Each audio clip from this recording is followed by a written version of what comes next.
자, 요즘 시장에서 종목 선정과 매매 방법, 그리고 꼭 지켜야 되는 것을 알아보겠습니다. 완벽한 계획과 상황이 나온다 하더라도 무조건 수익을 낼 수 없지만 모든 게 맞아떨어지는 순간에는 큰 돈을 벌 수가 있습니다. 저는 어떤 식으로 수익을 내냐면 정말 많은 종목에서 시나리오를 짜지만 실제로 닥쳤던 개가 되는 경우가 참 많습니다.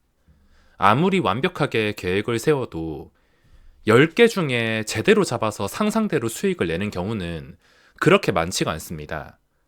10개 중에 두세 개 정도? 나머지는 전부 다 놓친다 보시면 됩니다. 구독자분들께서도 주식하면서 이런 경험은 흔할 것입니다. 분명히 좋게 생각해 놨던 종목이 있었는데 그 종목이 갑자기 날아가 버려서 놓쳐버려서 벙쪄 있는 경우 참 많으실 겁니다.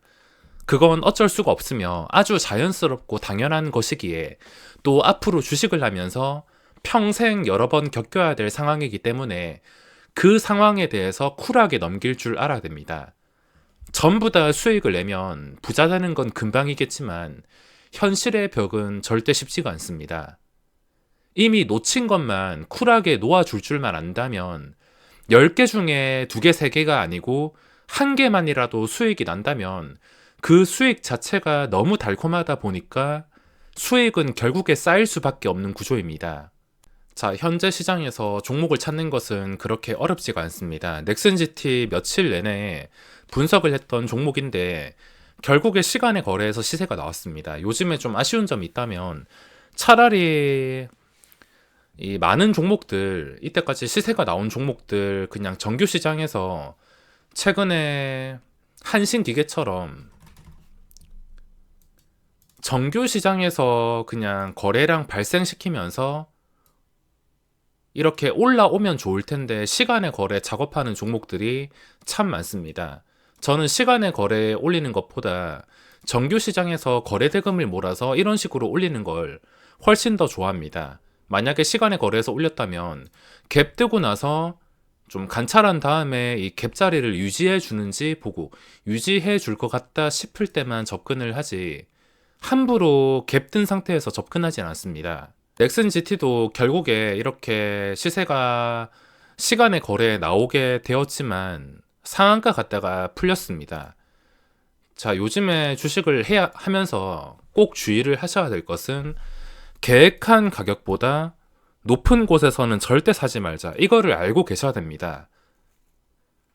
각자 이 계획이 다 다르겠지만 저 같은 경우는 계획을 할 때 이 자리를 지켜가지고 사는 것을 굉장히 중요하게 생각을 합니다. 예를 들어서 최근에 대덕전자란 종목이 있었는데 이건 스윙 종목이었습니다. 스윙 종목이라 제가 계획한 자리는 이 자리에서 크게 떨어지지 않은 자리. 그래야지 이게 수틀렸을 때 손절까지도 제대로 나갈 수가 있는데 만약에 이게 너무 차이가 나는 자리에서 그냥 고점에 덥석 물었다면 나중에 주가가 잘못된다 하더라도 손절도 못하다가 최악의 상황에는 강제로 마이너스 10%, 20%까지 간다 하더라도 아무것도 할 수 없는 상황이 나올 수가 있습니다. 그래서 꼭 중요하게 생각하셔야 될 것은 계획한 가격보다 높은 곳에서는 절대 사지 말자. 계획한다는 것 자체가 손절까지 생각을 하는 것이기에 이 매수 가격에 따라서 손절이나 여러 가지 대응이 전부 다 달라질 수밖에 없습니다. 만약에 이 자리 근처에서 샀을 때 이렇게 계속 오르지 않고 잠깐 내려왔다 하더라도 버틸 텐데 만약에 최근에 이런 고점에서 매수했다면 잠깐 내려오면은 이걸 버티는 게 쉽지가 않을 것입니다. 이게 역사적 최고점을 다시 찍어줄 보장이 없는 자리라서 계획했던 자리 근처에서 들어가는 게 가장 중요합니다. 넥슨GT도 좀 내려오긴 했지만 만약에 이게 시간의 거래 상한가에서 마감했다면 그 전에 계획했던 분들이라 하더라도 함부로 고점에서 잡는 것은 위험할 수가 있습니다. 종목을 고르는 것은 그렇게 어렵지가 않은데 제가 항상 설명드리는 또 넥슨GT 최근에 분석했던 것처럼 말씀을 드리는 주가가 빠지지 않을 때 이게 나중에 상승할 것을 분석하지 않고 다른 종목과 특이한 점과 올라온 상태에서 빠지지 않는다면 상승밖에 없습니다. 저는 거의 대부분의 상황을 빠지지 않는 것을 이용해서 매매를 진행하는데, 요즘에는 뭐 일진 파워 같은 종목들 거래량이 크게 붙고 나서 잘 빠지지 않는다면은 결국에 상승밖에 없습니다. 그 상승이 오래 가지 않고 잠깐 반짝였다가 다시 내려온다 하더라도 복잡하게 생각할 필요 없이 저는 이게 왜 빠지지 않을까에 대해서만 파고들어서 생각을 하고 있습니다. 자, 그럼 종목을 찾는 것은 굉장히 쉬운 일인데 어떤 종목이 오르냐면 이 두 가지 조건을 만족시키면 됩니다. 첫 번째로 최근에 돈이 몰린 곳. 돈이 몰렸다는 것은 제 기준으로 거래대금 깡패인 3천억이 몰린 종목들. 그런 종목들을 찾아야 됩니다. 그런 종목들은 매일 장 끝날 때마다, 예전에도 설명을 드렸지만 3천억이 넘으면, 또는 좀 여유 있게 2천억 넘으면은 일단은 분류한다 하더라도 손해볼 건 없습니다. 확실하게 할 거면 그냥 3천억 이상만 분류를 하고 일단은 관찰하는 겁니다. 돈이 몰린 것, 그리고 두 번째가 일단 분류를 했으면 이 두 번째를 확인하기 위해서 계속 지켜봐야 되는데 올라온 자리에서 빠지지 않는 것. 이 두 개가 충족이 되면은 일진 파워라든지 뭐 최근에 한신기계라든지 장중에 오를 수도 있고 아니면 시간의 거래에서 오를 수도 있고, 결국에 대부분이 올랐습니다. 이 결국에 대부분 오를 수밖에 없는 이유가 고점에서 거리가 가깝고 이런 조건들을 충족시킨다면 프로그램의 먹잇감이 될 수밖에 없기 때문입니다. 이 프로그램의 알고리즘도 이쪽으로 짜여져 있는 것 같아서 저랑 종목 선정이 겹치는 게 참 많습니다. 지금 이런 특징주가 있다면 일동제약도 한동안 잊고 있었는데 거래대금이 계속 꾸준하게 나오면서 황금선 위에 있는 시간이 훨씬 더 많은 상태입니다. 그동안 좀 오르긴 했지만 너무 이게 수직으로 오르지 않고 이렇게 천천히 파도를 그리면서 올라온 거라서, 이런 종목은 무조건 상승을 보장하지 못해서 제가 무조건 들어가 있진 않지만 장중에 다른 거래량이 나온다면, 전일 대비 거래량 이게 좀 심하게 많이 터진다면 그때부터는 당일 관찰 대상이 될 수가 있습니다. 그리고 시간의 거래에 오른 특징주가 있는데 빅텍이 3%나 올랐습니다. 빅텍 같은 경우에는 제가 이 방산주를 잘 매매 안 하는데, 이게 최근과 다른 점이 있다면은 황금선 위에 있는 시간이 긴 편입니다. 최근 전쟁 이슈가 있지만 그런 거 다 제외를 시키고 이게 어떤 종목이냐면 물귀신이 밑에서 잡아당기는 것처럼 올라가면 내려오고 올라오면 내려오고 밥 먹고 하는 일이 황금선 밑에 있는 일밖에 없었습니다.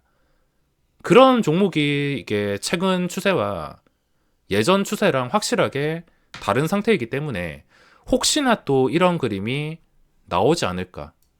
자, 이때 보시면은 원래는 그냥 숨만 쉬면 황금선 밑에 있는 종목인데 급등하기 전에 보시면은 확실하게 황금선 위에만 있습니다. 저는 이 기준 가지고 종목을 찾아내고 있으며 빅텍은 별로 관심이 없었는데 시간의 거래가 아니었다면 아마 이걸 분류도 하지 못했을 것 같습니다. 시간의 거래 올리는 건 별로 좋아하지 않지만 갭 띄우고 나서도 이상하게 빠지지 않는다면 다 이유가 있는 것일 겁니다.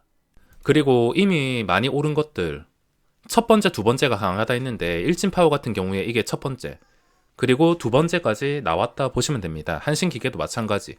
첫 번째 아주 강력하고 그 뒤에 눌림도 아니고 계속해서 올라가다가 두 번째까지. 이런 건 그냥 더 올라갈 가능성이 있다 하더라도, 지금 이 원전 테마가 강하다 하더라도 적당히 올랐다 싶으면 그냥 포기하는 게 맞습니다. 엉덩이 무거우신 분들이 가끔씩 엄청나게 큰 돈을 벌지만 이런 골 때리는 상황을 피하기 위해서라도 어쩔 수가 없습니다. 그래서 앞으로 일진파워는 제 그릇을 넘어서 별로 관심은 없습니다.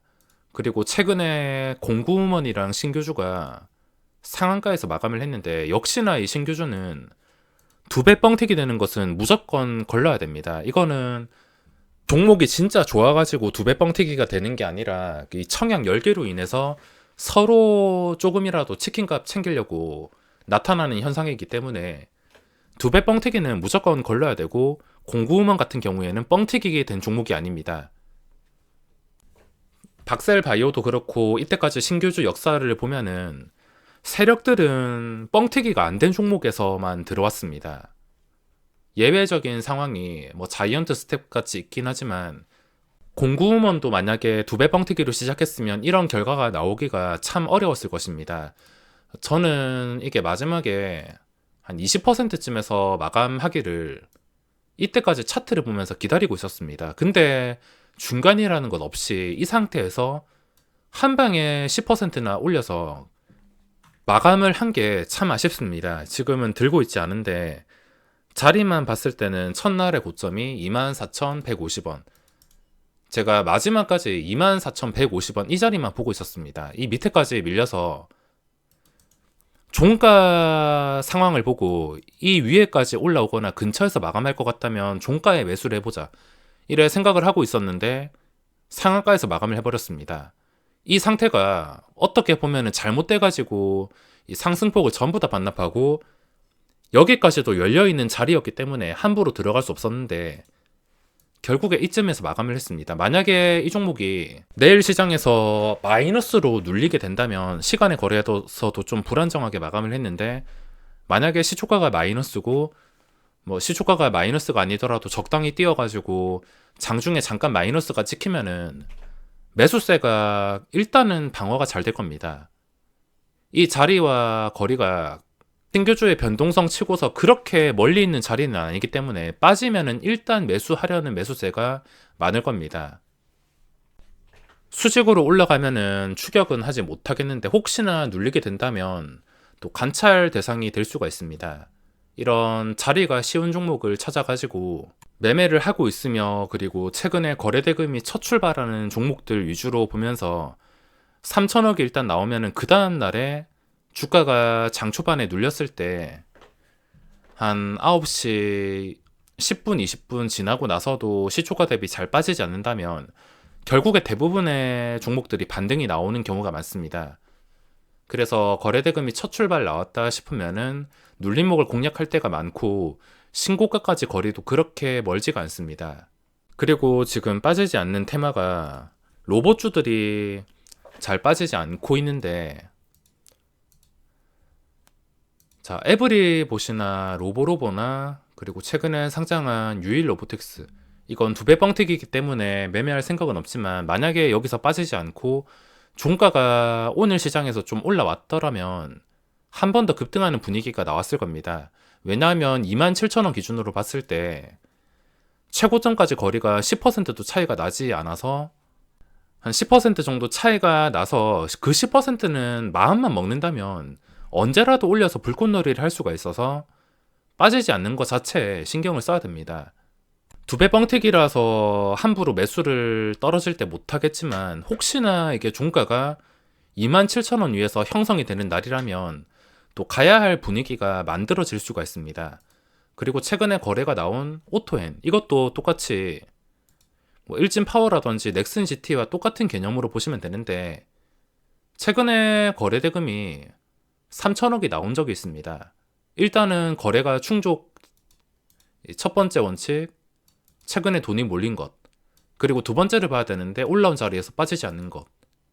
이것도 지금 참고해야 될 것은 5일선 정도가 있는 것 같은데 5일선 정도, 한 2만원 정도에서만 계속 거래가 되고 있다 하면은 또 며칠 지나고 나서 돈이 몰렸을 때 신고가를 뚫어줄 가능성이 생기게 되어 있습니다. 23,000원까지 거래일 계산해 보면 2만원에서 3,000원 차이, 15% 정도 차이가 나는데 15%만 된다 하더라도 충분히 최고점을 뚫어줄 만한 위치라서 여기서 더 빠지지 않고 종가 기준으로 2만원 근처에서만 계속 유지가 된다면 결국에 일진파워처럼 그림이 나올 수가 있습니다. 오토엔 같은 종목은 어떻게 찾냐? 말씀드렸듯이 당일 장 끝나고 나서 거래대금이 몰린 거 관심 종목 한 개에 몰아가지고 전부 다 묻지도 따지지도 않고 그냥 분류를 해주시면 됩니다. 매매를 안 할 거라도 일단은 분류해 놓으면 시간이 지났을 때 이렇게 빠지지 않는 차트가 만들어지는지를 쉽게 관찰할 수 있기에 조금만 부지런하게 신경을 쓰신다면 충분히 상승하는 종목은 걸러낼 수가 있습니다.